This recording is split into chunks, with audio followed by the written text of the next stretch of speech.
Oyentes de la emisora cultural de Pereira, como un homenaje y por la preponderancia que ha tenido la poesía en nuestro transcurrir como república, queremos ofrecer a ustedes, con motivo del bicentenario de nuestra independencia, algunas de las más importantes voces poéticas colombianas de los últimos 60 años.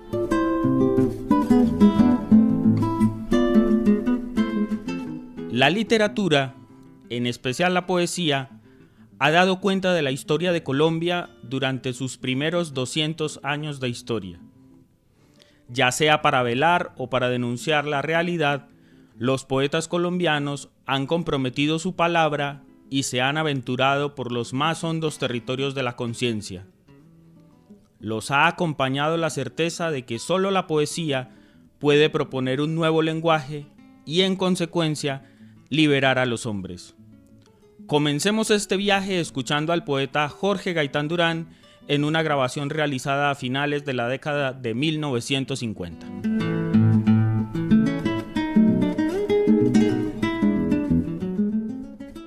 Nuestro lenguaje actual se basa en una mentira. Pone entre paréntesis de silencio los terribles abolengos de nuestra especie. Obedece a nuestras formas de civilización, es decir, al conjunto de instituciones, leyes, maldiciones, con las cuales la sociedad, fundada en una tarea, rechaza el furor y el vértigo de su origen. A su turno esta violencia, que jamás ha cesado de manifestarse en las religiones y sus sacrificios, las guerras y sus asesinatos permitidos, las orgías y sus excesos sangrientos, desdeña imperialmente las pirámides de vocablos que el hombre construye para comunicar su progreso, para ser cada día más humano. Nuestro lenguaje no ha sido hecho para expresar la parte oscura del ser. Está hecho de silencios y su máxima osadía es el sigilo.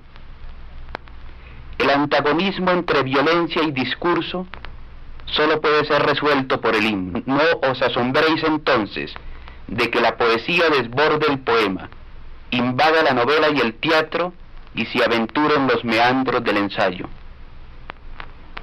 Porque el poema viola el lenguaje, logra también violar nuestra intimidad. La poesía es una forma de violencia. Solo la poesía puede capturar el erotismo. Solo ella embellece la siguiente paradoja. La inteligencia se afana por aferrarnos a lo que somos, por no dejarnos fluir hacia el olvido de nosotros mismos, el cual es precisamente recuerdo de lo más hondo del ser. Como la poesía nombra al ser, el erotismo lo recuerda. El lenguaje del amante es el canto de su muerte. El amante muere por serlo a cabalidad y también por dejar de serlo. El sismo lírico se asemeja a la trepidación del orgasmo, es decir, a la más recóndita actividad de lo sagrado. Quizá estas notas sean ejemplo de cómo al entrar al dominio erótico, el discurso se desmorona en poesía. Volvamos al cruce donde la poesía se lanza a socorrer la reflexión encallada.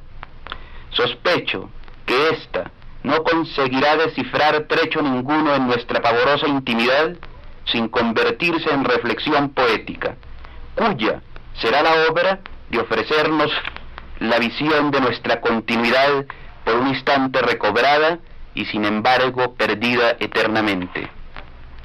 Si logramos recrear con la violación del lenguaje y la crítica de ella en permanente intercambio dialéctico la estela efímera, la vibración del goce en el cual dejamos de ser y nos vertimos en el otro, retorno de seres distintos al seno indistinto de la vida, habremos dado un paso en el conocimiento de nosotros mismos, habremos esquivado las vigilancias inmemoriales que prohíben la entrada al laberinto.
El escritor norteamericano Henry Miller afirmó alguna vez que cuando el poeta vive su infierno, el hombre común no puede ya huir de él.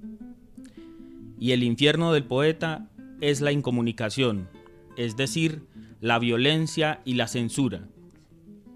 Precisamente, violencia y censura reinaron a mediados del siglo XX en Colombia como resultado de la intolerancia política, provocando que los campos se llenaran de hombres en armas que dejaron tras de sí más de 300.000 muertos, mientras los jefes políticos se repartían la burocracia en los salones sociales de la capital.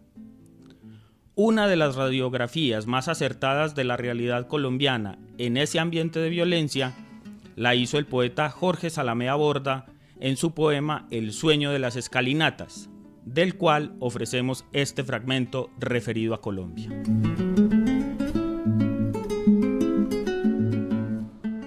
Que cada palabra mía fuese ahora como piedra de 100 filos, llave inmisericordia que abra y destroce todo corazón, o como dentellada de lobo que tiene prisa por llegar a las vísceras palpitantes de su presa.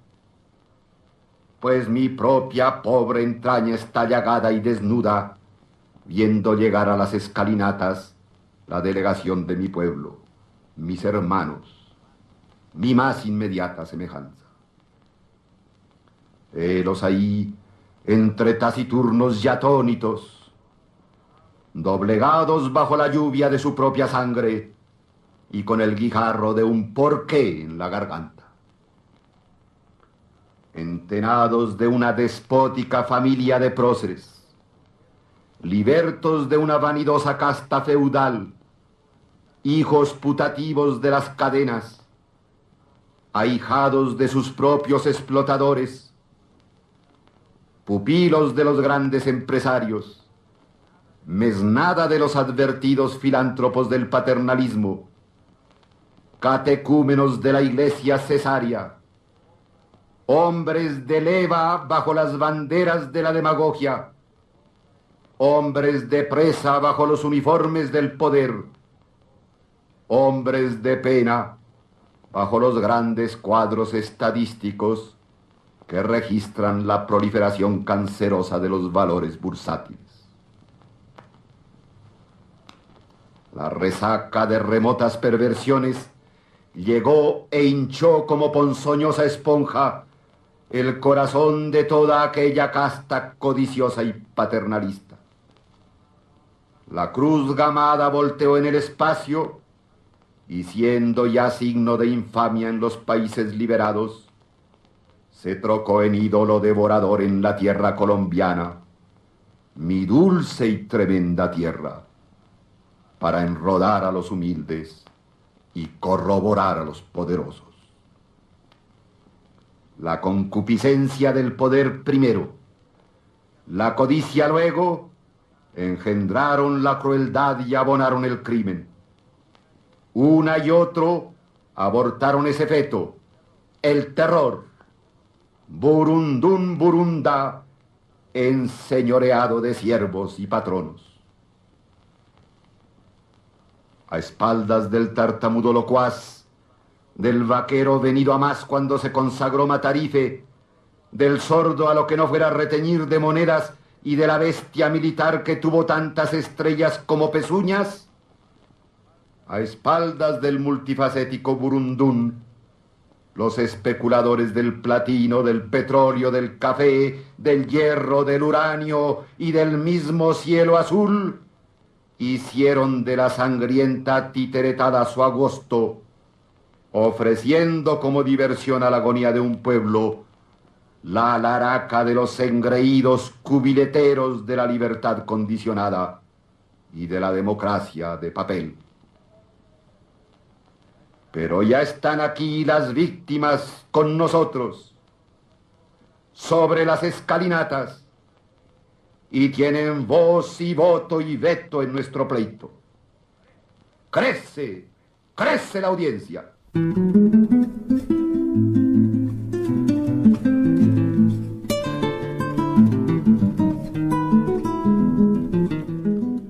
En medio de esa violencia de mediados del siglo XX, decenas de hombres se hicieron famosos por su eficacia en el oficio de asesinar a sus semejantes.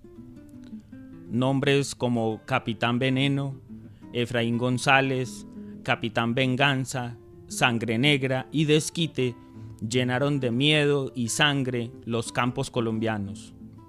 El poeta nadaísta Gonzalo Arango hizo la radiografía de estos personajes en su elegía a Desquite. Elegía a Desquite. Sí, nada más que una rosa, pero de sangre, y bien roja como a él le gustaba, roja, liberal y asesina, porque él era un malhechor, un poeta de la muerte. Hacía del crimen una de las bellas artes, mataba, se desquitaba, lo mataron, se llamaba Desquite. De tanto huir había olvidado su verdadero nombre, o de tanto matar había terminado por odiarlo. Lo mataron porque era un bandido y tenía que morir. Merecía morir sin duda, pero no más que los bandidos del poder.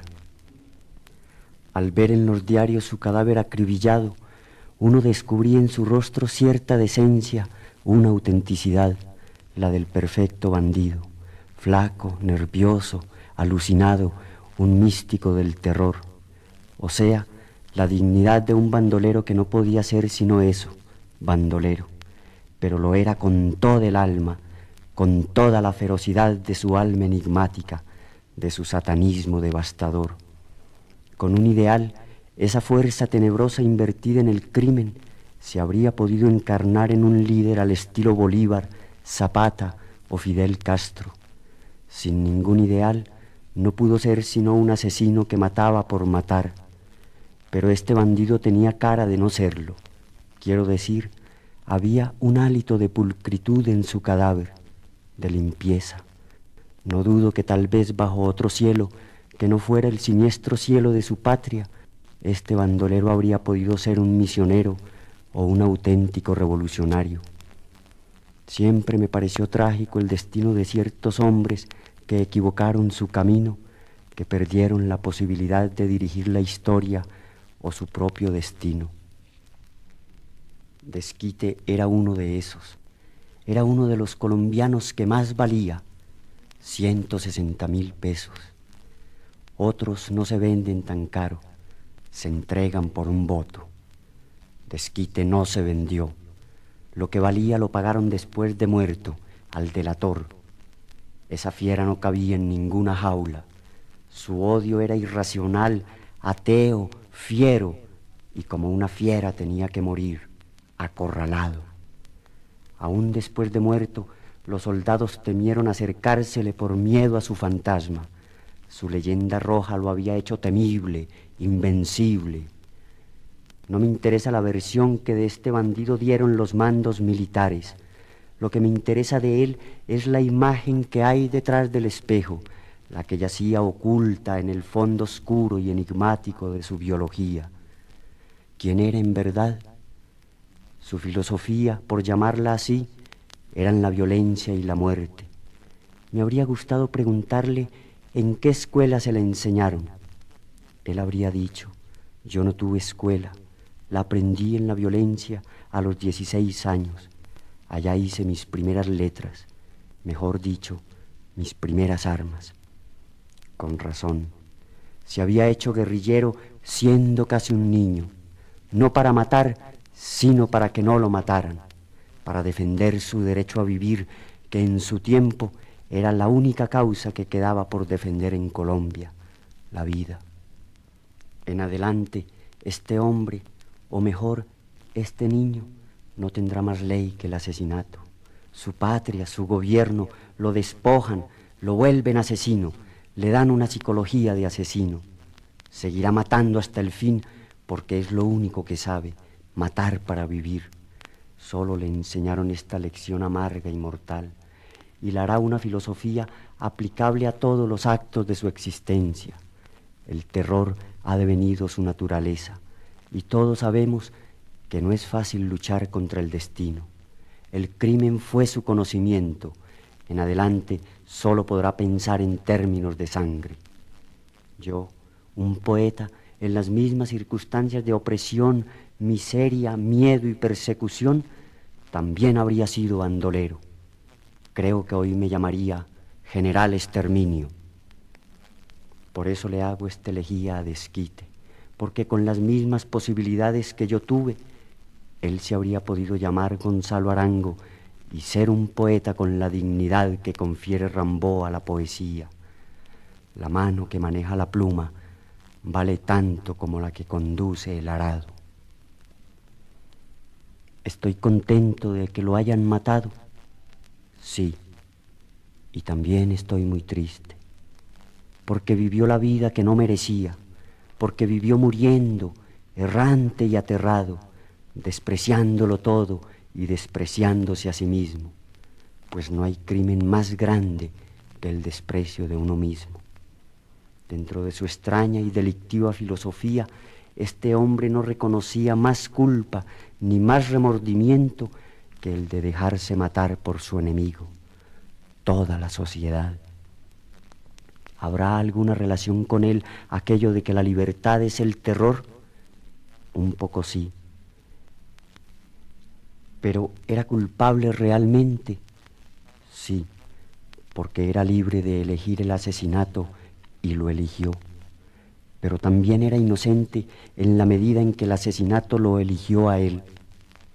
Por eso, en uno de los 8 agujeros que abalearon el cuerpo del bandido, deposito mi rosa de sangre.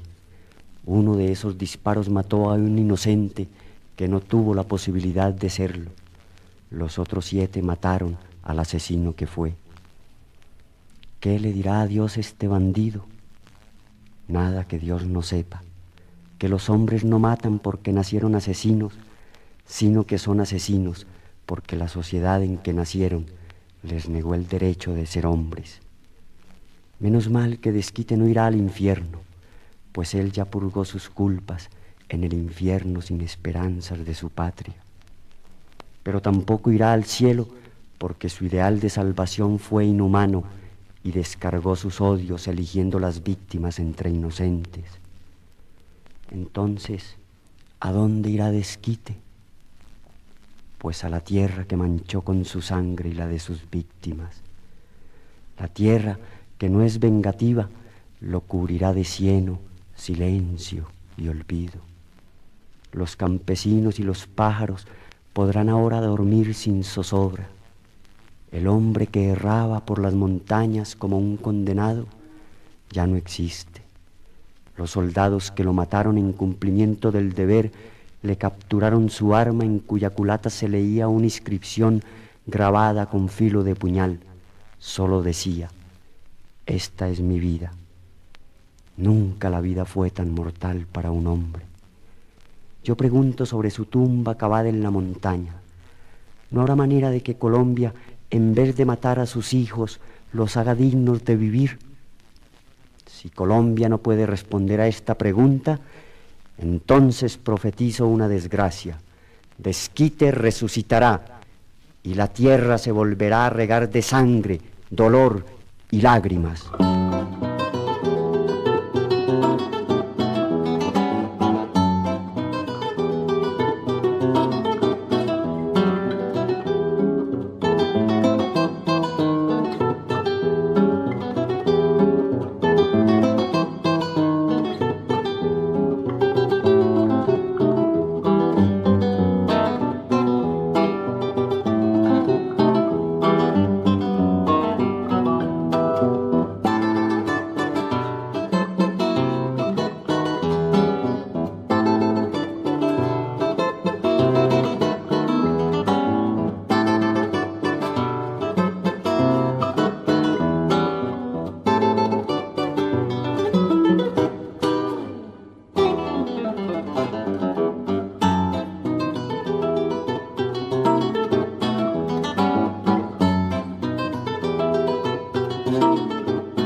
Como consecuencia de ese periodo llamado de la violencia, las principales capitales colombianas vivieron una explosión demográfica debido a las gentes llegadas a ellas huyendo de la intolerancia, despojadas de sus viviendas y de sus vidas. Preferían la miseria a la muerte y así configuraron zonas en las que ha imperado desde entonces la ley del más fuerte, y esa ley ha transformado la vida de los colombianos en una desazón, como la que expresa el poeta Juan Manuel Roca en su poema Una carta rumbo a Gales.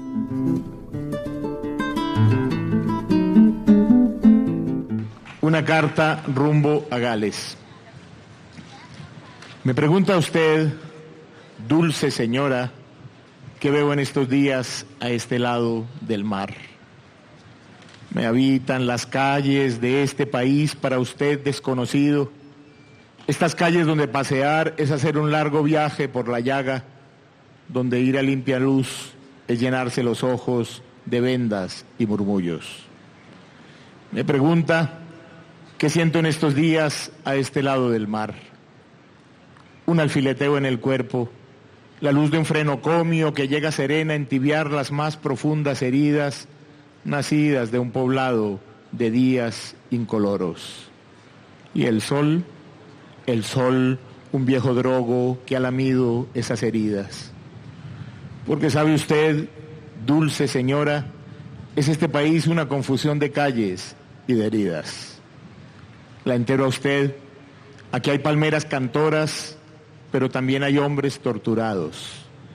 Aquí hay cielos absolutamente desnudos y mujeres encorvadas al pedal de la Singer que hubieran podido llegar en su loco pedaleo hasta Java y Burdeos, hasta el Nepal y su pueblito de Gales, donde supongo que bebía sombras su querido Dylan Thomas. Las mujeres de este país son capaces de coserle un botón al viento, de vestirlo de organista. Aquí crecen la rabia y las orquídeas por parejo. ¿No sospecha usted lo que es un país como un viejo animal conservado en los más variados alcoholes? ¿No sospecha usted lo que es vivir entre lunas de ayer, muertos y despojos? Vivir en un país incierto, corroído por la violencia y la injusticia, ha significado para los colombianos experimentar el dolor y la alegría hasta el anestesiamiento. Hemos debido aprender a reconocernos por igual en las alegrías y en las desgracias, de tal manera que ambas pueden dejar la misma cantidad de muertos o de destrozos. Tenemos que vivir con todas las fuerzas, aunque la vida nos arroje cada día a la arena cotidiana de las ciudades, donde debemos disputarnos el aire, el agua, los alimentos y la felicidad. El colombiano es un viajero en soledad y angustia, como nos lo retrata el escritor Mario Mendoza en su escrito titulado Marco, grabado con la agrupación Los Petit Felas.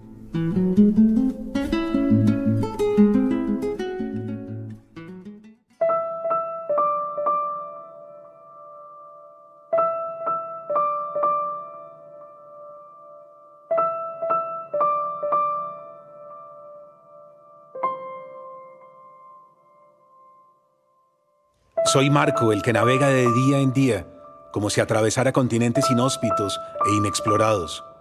Viajo de lunes en lunes como quien va de una isla a otra, como quien recorre valles y desiertos sin equipaje, sin provisiones y sin agua.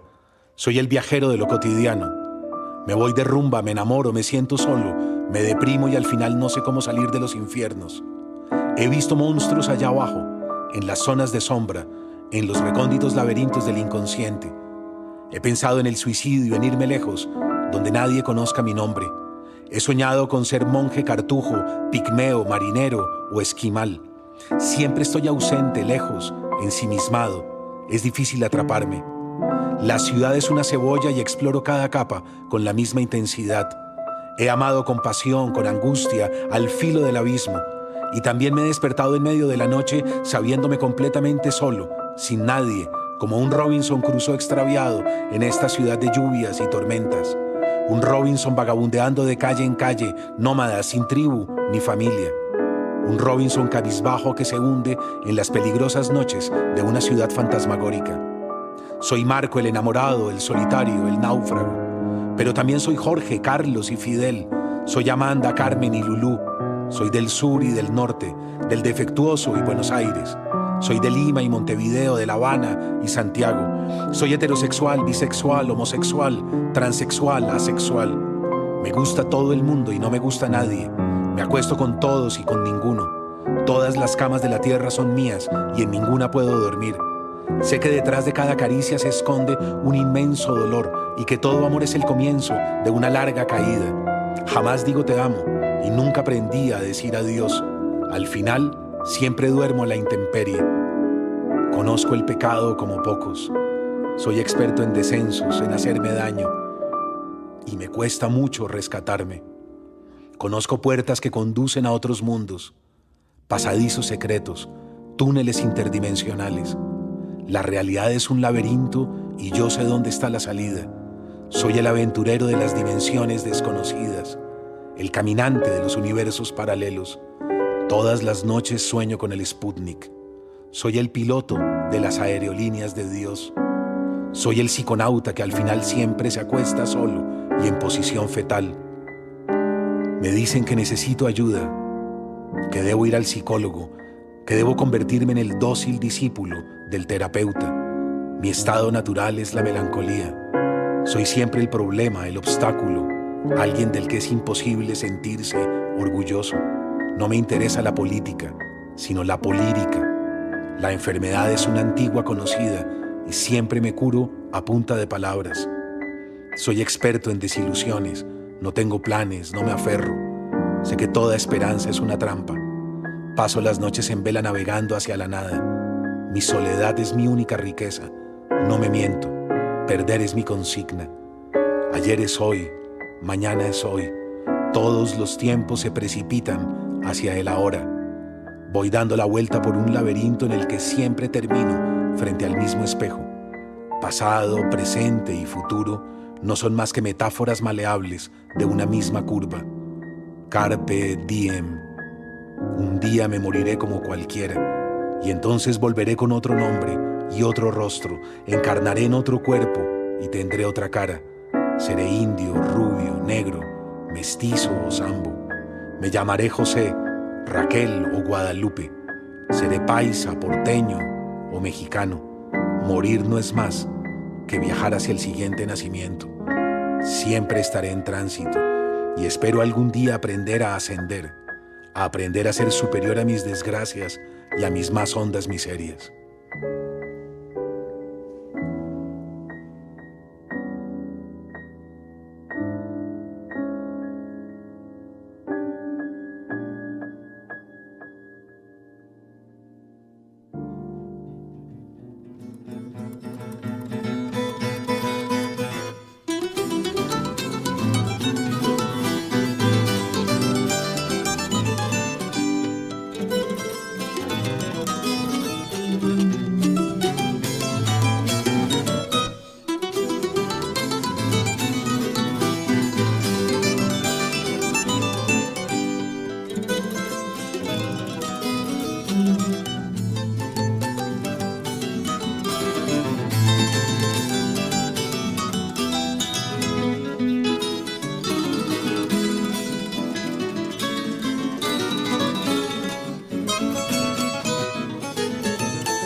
La ausencia en Colombia de un proyecto colectivo e incluyente de país ha llevado a sus habitantes a aferrarse a su cotidianidad. La violencia ha convertido a los otros en obstáculos, no en semejantes, y nos ha llevado a querer vivir con tanta intensidad que nos ronda siempre la desesperación.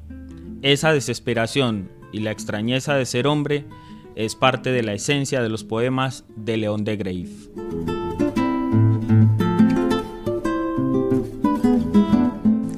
Juego mi vida, cambio mi vida, de todos modos la llevo perdida.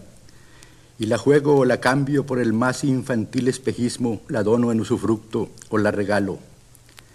La juego contra uno o contra todos, la juego contra el cero o contra el infinito, la juego en una alcoba, en el ágora, en un garito, en una encrucijada, en una barricada, en un motín. La juego definitivamente desde el principio hasta el fin, a todo lo ancho y a todo lo hondo, en la periferia, en el medio y en el subfondo. Juego mi vida, cambio mi vida, la llevo perdida sin remedio, y la juego o la cambio por el más infantil espejismo, la dono en usufructo o la regalo, o la trueco por una sonrisa y 4 besos.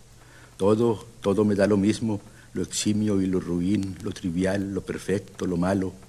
Todo me da lo mismo, todo me cabe en el diminuto, hórrido abismo donde se anudan serpentinos mis sesos. Cambio mi vida por lámparas viejas o por los dados con los que se jugó la túnica inconsútil, por lo más anodino, por lo más obvio, por lo más fútil, por los colgajos que se guinda en las orejas la simiesca mulata, la terracota nubia, la pálida morena, la amarilla oriental o la hiperbórea rubia. Cambio mi vida por un anillo de hojalata o por la espada de Sigmundo, o por el mundo que tenía en los dedos carlomagnos para echar a rodar la bola. Cambio mi vida por la cándida aureola del idiota o del santo. La cambio por el collar que le pintaron al gordo Capeto, o por la ducha rígida que le llovió en la nuca a Carlos de Inglaterra. La cambio por un romance, la cambio por un soneto, por 11 gatos de Angora, por una copla, por una saeta, por un cantar, por una baraja incompleta, por una faca, por una pipa, por una zambuca, o por esa muñeca que llora como cualquier poeta. Cambio mi vida al fiado por una fábrica de crepúsculos con arreboles, por un gorila de Borneo, por 2 panteras de Sumatra, por las perlas que se bebió la cetrina Cleopatra, o por su naricilla que está en algún museo. Cambio mi vida por lámparas viejas, o por la escala de Jacob, o por su plato de lentejas, o por 2 huequecillos minúsculos en las sienes, por donde se me fugue en gríseas podres toda la hartura, todo el fastidio, todo el horror que almaceno en mis odres. Juego mi vida, cambio mi vida, de todos modos la llevo perdida.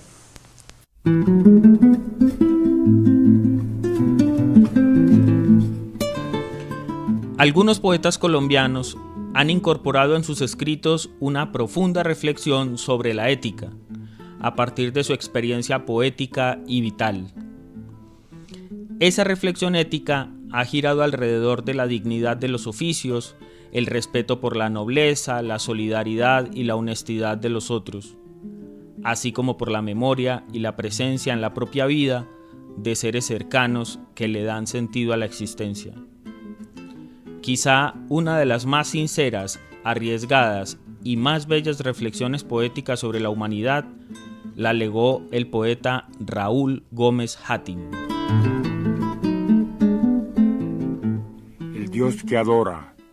Soy un Dios en mi pueblo y mi valle, no porque me adoren, sino porque yo lo hago, porque me inclino ante quien me regala unas granadillas o una sonrisa de su heredad, o porque voy donde sus habitantes recios a mendigar una moneda o una camisa y me la dan, porque vigilo el cielo con ojos de gavilán y lo nombro en mis versos, porque soy solo, porque dormí 7 meses en una mecedora y 5 en las aceras de una ciudad, porque a la riqueza miro de perfil, mas no con odio, porque amo a quien ama, porque sé cultivar naranjos y vegetales aún en la canícula, porque tengo un compadre a quien le bauticé todos los hijos y el matrimonio, porque no soy bueno de una manera conocida, porque no defendí al capital siendo abogado, porque amo los pájaros y la lluvia y su intemperie que me lava el alma,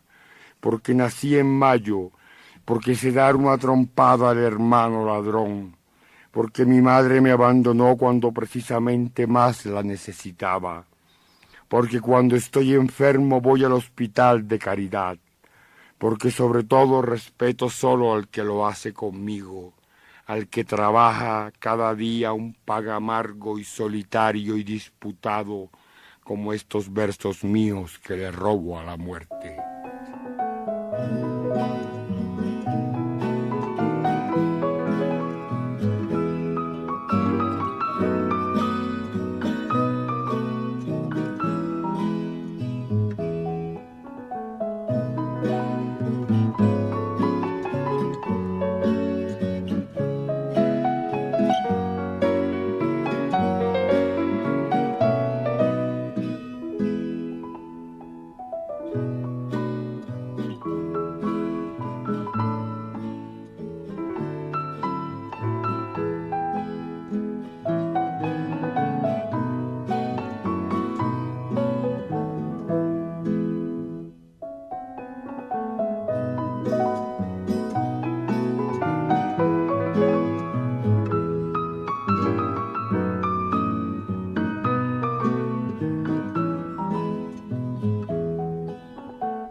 Los escritores y poetas colombianos de los últimos 60 años no han sido ajenos a su realidad. Se han escogido a sí mismos y sobre todo han escogido vivir para hacer de sí mismos el tipo de poeta, escritor e intelectual que han juzgado necesario y útil para su país. Su empeño ya no ha consistido en sacrificar su mundo por un verso perfecto, sino en encontrar un lenguaje capaz de comunicarse con los otros en medio del ruido de los discursos, las consignas, los sermones, los machetes, las balas, los lamentos y el llanto. Escuchemos al poeta Giovanni Quesep.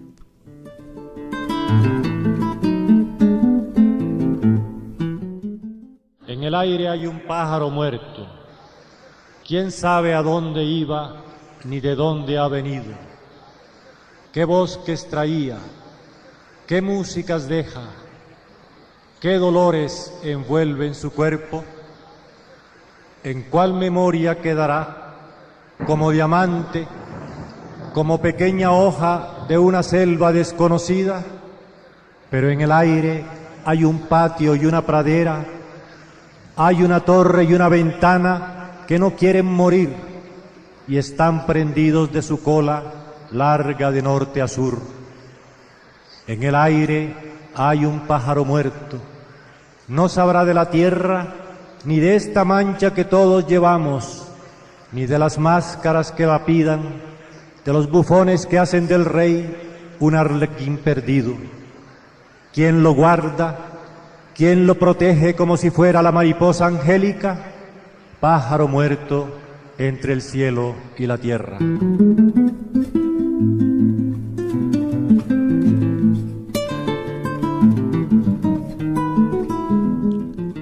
La maestría de los poetas consiste en ofrecer a otros humanos, en medio de su propia angustia, palabras y revelaciones que les sirvan como fuego para iluminar sus noches.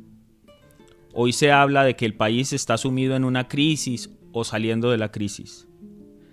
Dando por hecho que experimentamos alguna de esas dos condiciones y partiendo de la reflexión sobre el lenguaje, cabría asumir la propuesta de Jorge Gaitán Durán y preguntarnos si la crisis obedece a una ruptura del esquema moral tradicional o al hecho de que el esquema moral tradicional se ha transformado en una apariencia y no responde ya a las necesidades de nuestra época. La poesía está ahí, presente, para acompañar esa reflexión. Para finalizar este especial dedicado a la poesía colombiana, escucharemos la voz de la poeta Andrea Cote Botero, una de las figuras importantes de la actualidad, quien nos ofrece su visión sobre la desaparición de su padre en un accidente aéreo y, en otro sentido, su mirada sobre el paso del tiempo.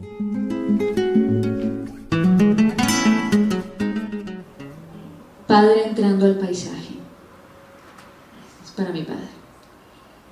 ¿Quién pudiera irse así, con una ráfaga, sin pálpito, sin madrugada, en la cola del estruendo, y no dejar cuerpo sino llama, y un sonido cóncavo y sin fondo, y un portazo y un aullido dando tumbos hasta pulverizarse?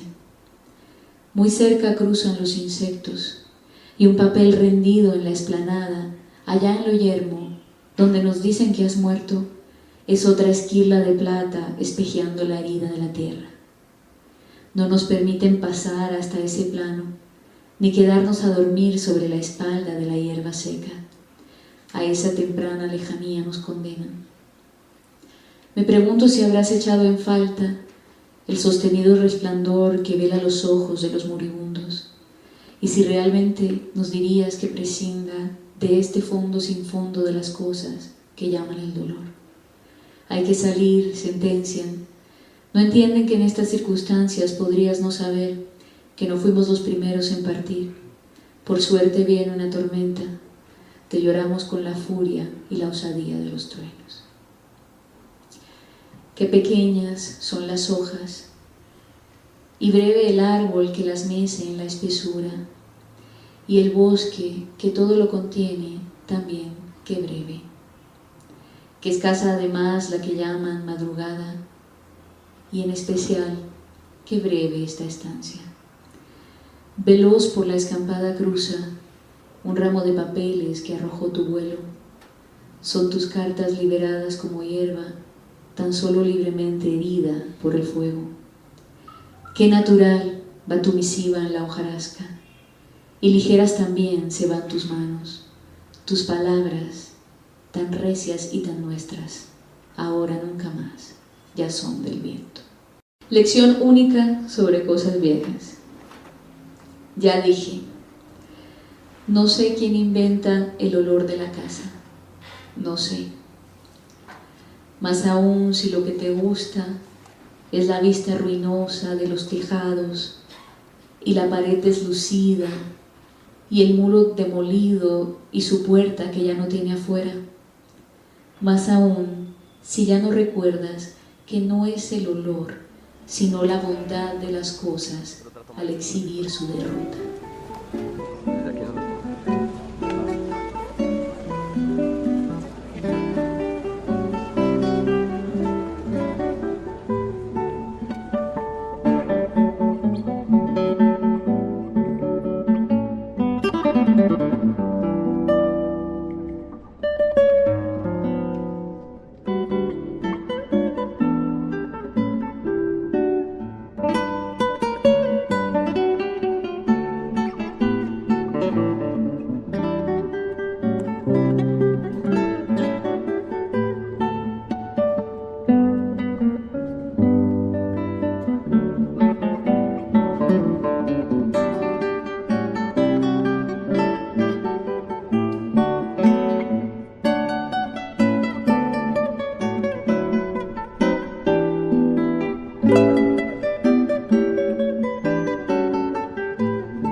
Y en esta forma concluimos este especial con motivo del Bicentenario, en el que hemos ofrecido a ustedes un compendio de voces de poetas colombianos leyendo sus propias creaciones. Este fue un programa realizado por Mauricio Ramírez Gómez, con el apoyo técnico de Juan Carlos Herrera y la dirección de Diana Vega Baltán. Agradecemos su audiencia y nos escuchamos en una próxima oportunidad.